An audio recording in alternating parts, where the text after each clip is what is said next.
Hello and welcome to Rugby Players React with the good, the bad and the rugby and World Rugby. Each episode of this show, a legend of the game joins us to look back on some classic men's matches from the Rugby World Cup. Lomu! I knew that the fans hadn't had enough drama. Oh, you're right, Tinds. That would be much better. From the sublime... Bigger! Off the field! That was a very good day. To the ridiculous... Surely! No! What a shocker! We'll be getting the insights of the greatest games that have been played in rugby's finest tournament from those who started. Bigger! He's got it! Tinds is here. Hello. It's also very nice to have alongside today an all-black superstar who played 58 times for New Zealand, widely considered to be one of the greatest players to ever pull on a rugby test match jersey. Hello, Zinzan Brooke. How are you? Very well, thank you. Very nice to have you with us. Yeah, thank you very much. I'm looking forward to today. We are going to go through 2 Rugby World Cup matches, and the idea in this series is that we're going to link them to the summer tour fixtures, so there's a nice little lead-in to what's to come over the course of the next few weeks or so. We're going to start, therefore, with the Pool C game in the 1995 tournament in South Africa. It took place at Ellis Park in Johannesburg, where famously the final took place a few weeks later. This was the game in which one of the game's greatest exponents made his name, the first time we saw the great Jonah Lomu. Did you know at this point that Jonah was going to be something very special, or did he still have a fair bit to prove? Yeah, I remember trying to tackle him in the All Black trial. He just absolutely sat me on my butt. I think I've heard you say that the first time you met him, you sort of turned round to meet him and had to sort of look up. Yeah, I did. Honestly, he was just ginormous. Ireland had come fourth in that year's Five Nations. They only won one game away at Wales. New Zealand, on the other hand, the hot favourites. Okay, at this point, don't forget to like this video and subscribe to the World Rugby YouTube channel for additional shows like this, as well as highlights. We've got moments from the archives as well for you, and a whole lot more. So turn on your notifications to make sure that you never miss a video. For all the talk and for all the sort of respect that New Zealand held, it was Ireland who took an early lead. I did love the tight shorts back in those days. You like tight shorts? Gary Halpin. Terry Kingston throws. It's on the New Zealand side. What does the referee say? So this was Wayne Erickson Outside penalising New Zealand jumper. New Zealand, I think, for lifting in the line out, which shows us how far Wayne back Erickson, we've a gone. former prop You forward. couldn't lift the line. Oh, yes, self-appointed The only. refereeing rank. Now, let's look at the outside arm here. I think it's coming from Larson. Yeah, There it is. little You see little that sneaky arm lift down. at the back. Then they got under him a bit. And Craig Dowd. But then they not just doing a lot to support just then the they jumper. abandon it. Though. Exactly. Well, you can't say you lift him Pick and then bring him yourself down, up. can you? They've come back, and they're going to really hit this pass at top clip. This was the great era of rugby for me. The old set piece, set, tap, play. Watch this. And then here comes Gary Halpin. Halpin! And the best celebration I've ever seen. The greatest celebration of all time. I'm not Did you sure. notice this when he did it? Did you think that was disrespectful, or do you just think he got carried away in the moment? Oh, well, look, it's Gary Halpin. Garrett Halpin puts Ireland into the lead. Tell me about Gary Halpin, obviously having played with him at Quins. Very, very sadly gone. Yeah, Something look, I've forgotten. yeah, outside of the rugby, he's a lovely character. I enjoyed his company, but you know, he was a spare of the moment where he had a couple of wee signals, which I'm sure the All Blacks would have understood what he was what he was demonstrating. But It's a bold time to do it at 4 minutes into a game, though, isn't it? Yeah, Against the best team in the world. those All Blacks here would have been absolutely peeved off. So Eric Earl would then convert successfully to put Ireland 7-0 up, and then 2 Andrew Merton's penalties reduced the lead to just a point. So then in the 22nd minute, That's a free kick for New Zealand. the World Cup, and it is worth taking a deep breath, the World Cup got its first introduction to the phenomenon that was Jonah Lomu. Look, see, another set of wall. Whatever There happened to is the wall? Now it's a duplicate, a dummy, and Bunce has got it, and now Bashop, and now Lomu So this for was the first. time. 1, And he 2, pushes off 3. Jonah. And he pushes off a whole bunch of them. And he makes the try for Walter Little. Getting beyond the first tackle, I would say pretty much every single time Jonah could do it. Yeah. Worth saying at this point, we'd love you to leave a comment. We'd love to hear what you would like us to get into on Rugby Players React. So do make sure you leave a comment down below. But this is the moment, really, with Jonah Lomu's first try of Rugby World Cup 1995. Good position here for New Zealand, a good central position. Look how quickly the scrums get set up. That's what I want to see. Crouch, touch, Yeah, engage. and And a running entry hit. as well. Look at this. This is not. Look, a bit of argy-bargy. How's your father? Is that Mike Brewer playing it? Mike Brewer. Mike Brewer, caught by Bradley.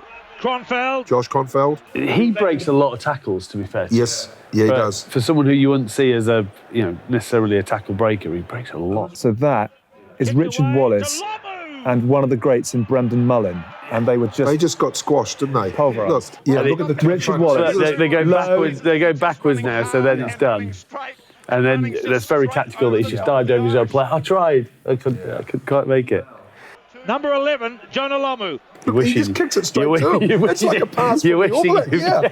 It's like, You're wishing you'd put a bit of a boot on that, aren't you? So obviously Lomu's try, Merton's conversion then put the All Blacks 13-7 in front. Frank Bunce, who's one of Tinds' all-time favourites, then charged down an attempted kick to run in another score 3 minutes later. That put New Zealand further ahead by 20 points to 7. But I won't use the expression plucky Ireland. They didn't give up. Lomu.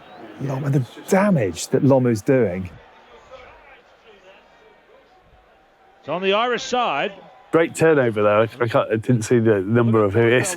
I mean, you get pinged that nowadays, just popping it out the back. Popplewell's caught by Mertens. Come on, Pops. Popplewell Elwood. gained a lot of respect in New Zealand in '93, didn't he, on that Lions tour? Bell.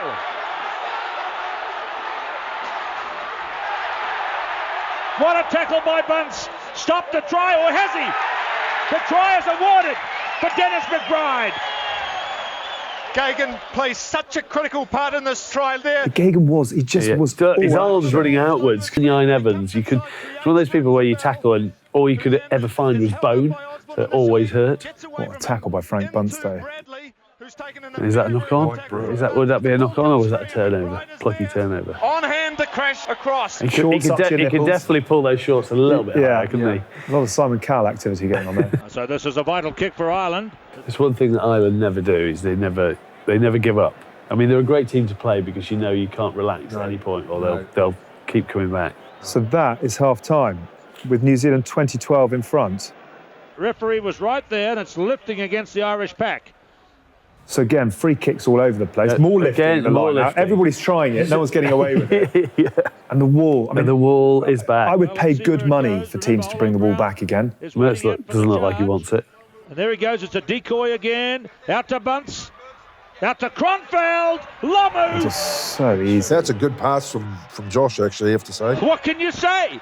He looked fired up. Clattered by Morris. Yeah, he looks fired up there. 25-12. Why do we not see the wall anymore? It can serve its purpose. Yeah. But then you can also get melted in the back. The link play between them, always got the hands free, and Josh would always be there to just link up. Was a comfortable try for the big guy. It was a bit like the shark and the pilot fish in this tournament, wasn't it, between Jonah and Josh Kronfeld? Basham. Straight to Little. Little out to Lomu. So just So give this it is a the miss one. one. See One. He's only got one. See ya. 2, 3, just everybody. 3, 4. Well done, Gagan. 5. There's the And then pilot that's a fish. great offload. And a try has been scored. That is stunning. Going back now, I'll be like that. Ref, check it. No. He doesn't ground it. He doesn't ground it? No. Who's played a very, very good game in support, gets reward. He misses Richard the grounding Wallace. there. But look at him. Oh, you're right, Tinds. Yeah. TMO days. It might be a question, that one. But I still love the fact we just get on with it. It deserved to be a try. Damn it, he was a secret for a while, Jock. Now everybody knows about him. It's amazing how down the percentages are, and it's 60%. Imagine social Ireland lineup. media if they saw that. It would go ballistic. 71%, I know. See the big screen in the background. Oh, wow. What a shocker. He's completely duck hook, Mertz. Let me off the tee. Wow, you don't see them miss by that much very No. often anymore, do you? Victory for New Zealand, 43-19. So New Zealand ended up winning that game by 43 points to 19. And if that lit the fuse on Jonah Lomu, the game that really saw him explode across the globe was the semi-final. So we can't have you here and not show you this game. The question I want to ask you here, because we're going to have a look at your drop goal, is imagine if you'd done a Mertz and you'd shanked it wide. How many hours of your life would you have got back, do you think, from not telling the story? Or would you have gone 30 straight back years? home, straight onto the back garden and gone, right, you need to work on this? All I would have said, I said, look, we still won by 42 points.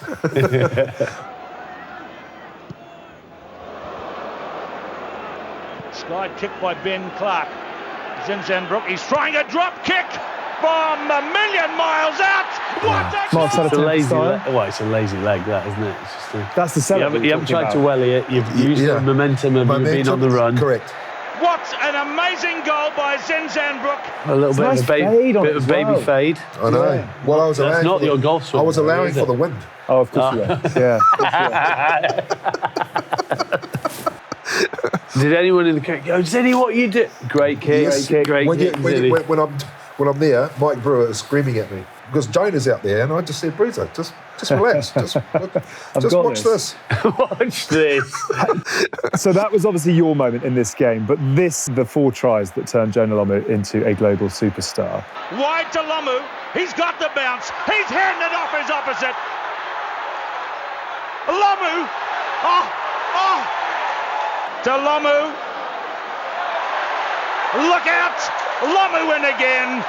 And the bounce has gone to little. Kronfeld. Lomu. 3 for Lomu. Intercept by Basham. Lomu. Hands off Tony Underwood. Lomu. Heading for 4. That's the most brilliant quartet of tries you'd ever wish to see. He made those tries look easy. You know, it's just phenomenal, and you just got to take your hat off to him. No one had ever had to deal with something that can move that fast and was that big and could sidestep. So everything in your body is telling you don't go near him. And like that, most of the time they didn't go near him. Right, well, at this point, let's just remind you that it is, of course, a World Cup year. It's Rugby World Cup 2021, taking place this year for obvious reasons, taking place as well in New Zealand in the autumn. It is the first World Cup to be held in New Zealand since 2011, and the first time ever that the women's tournament has been held in the Southern Hemisphere. It does promise to be a truly special moment for the game in a very special part of the world, the land of the long white cloud, and tickets have just gone on sale. So if you are based in New Zealand or you fancy travelling down there to support your nation in the tournament, be sure to secure your tickets now, and we have a link in the description if you'd like to find out more. Do check it out. Let's move on to our second game between the All Blacks and Ireland, who are obviously facing off against each other in a 3-test series this summer. This game comes from the 2019 Rugby World Cup quarter-final. And the interesting thing about this is that Ireland won 2 of the 3 previous games between the two sides, including the historic 2016 victory in Chicago. And that was the first time they'd ever beaten New Zealand.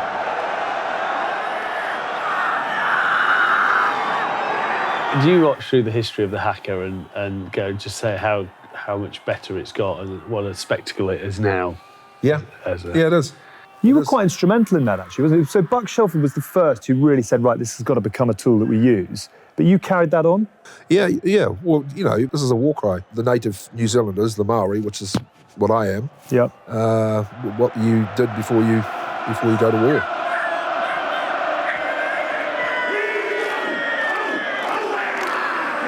I do think TJ's up there as one of the best leaders of it. Yeah. Gives it everything. Yeah. Where does the honour of leading the Haka sit relative to all that you achieved in the game? Oh, it's magnificent. Just when you are the leader, you shouldn't be actually out in the front. You want to be in the heart of it? You should be in the heart of it, because the warriors should die before the leader.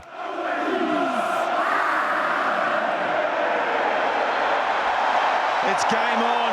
Were you very confident for the All Blacks going into this, or were you a bit nervous off the back of the losses? I was apprehensive a little bit, but what the All Blacks need to do is respect what's happened before, and when you've had it done to you once, what you don't want to do is get it done to you again.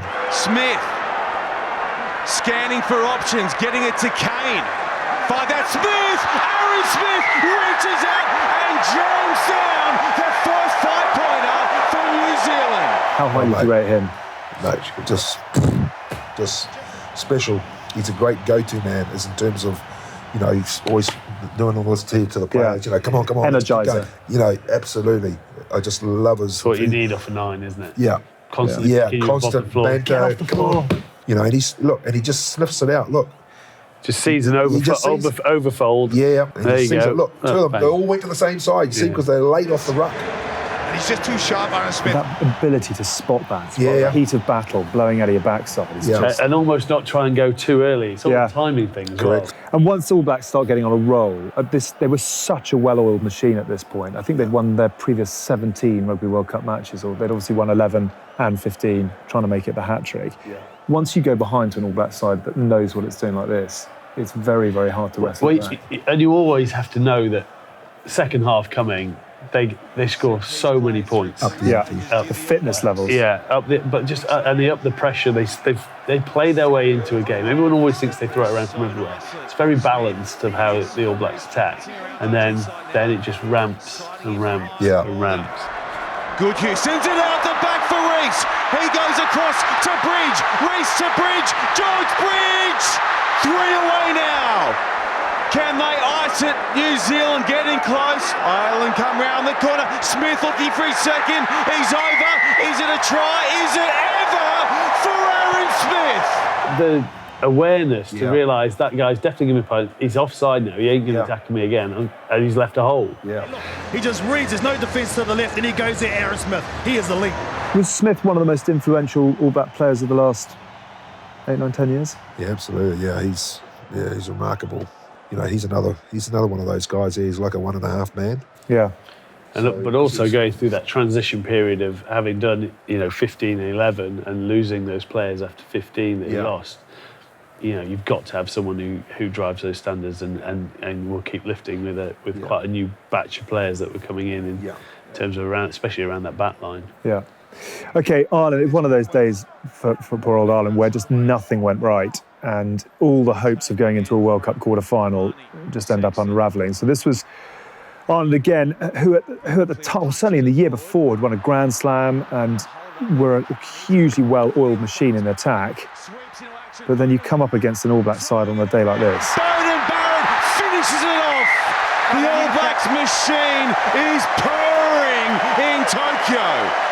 Carney's playing fullback. It's a small thing, and he just gets his line wrong and comes short. If he's a little bit wider, he's through the biggest hole ever. But by coming at so short on him, he puts a massive sort of mind block in the centre. He's got it, and then ball hits the floor, and that's what New Zealand do. So that really put New Zealand in full cruise control, 22-0 at that point, and then the 9 phases this runs for. I can say from a player who's been in this situation, when you get a scrum here, you're probably going to be in trouble against the Kiwis, always. This just also shows how New Zealand, everyone thinks it's all razzmatazz all the time, but I mean, that's a penalty all day long, but it's not.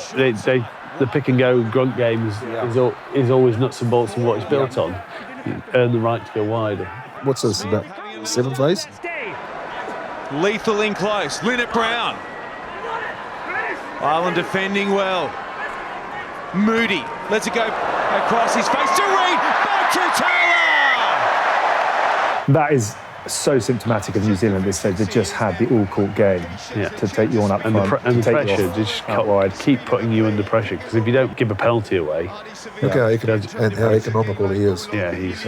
Old Hardy. But his growth in that All Black shirt's been extraordinary, isn't it? That has been, absolutely. Into a proper leader of men. Yeah. Free in the tackle, the awareness, the support play, in complete control the whole time. Kieran Reid in that contact situation, and the hook is over. There are a few special moments in this fixture as well, actually, that are worth noting. So we had all 3 Barrett brothers on the pitch at the same moment, and there was a fantastic send-off for a friend of the good, the bad, and the rugby, Sir Rory Best. The score, 34-0 in favour of New Zealand, and it's another Barrett. It's Geordie Barrett who joins the party. How hard is it to get? I mean, obviously you played with your brother, but to get 3 on the field at the same Exactly, I know. And there's another 5 of them, isn't there? Yeah, and Sir Rory Best, who leaves the field for the last time as an Ireland player and our skipper. Yeah, he's been an absolute legend in Irish rugby, really has. What a man. It must be very, very tough to leave something you care so much about off the back of a scenario like that. It's always the risk, wasn't it? It was always going to be the risk. But just imagine if he'd retired before and they'd gone and won it, he'd feel worse about it, I'll tell you that. So, I mean, sort of rather summing up the fact that this wasn't Ireland's day, another promising attack that unfortunately... Which Robbie Henshaw's going to be thanking us for, no doubt. It's Murray. There might be some room in tight. Grab it ahead. Surely the try. Oh,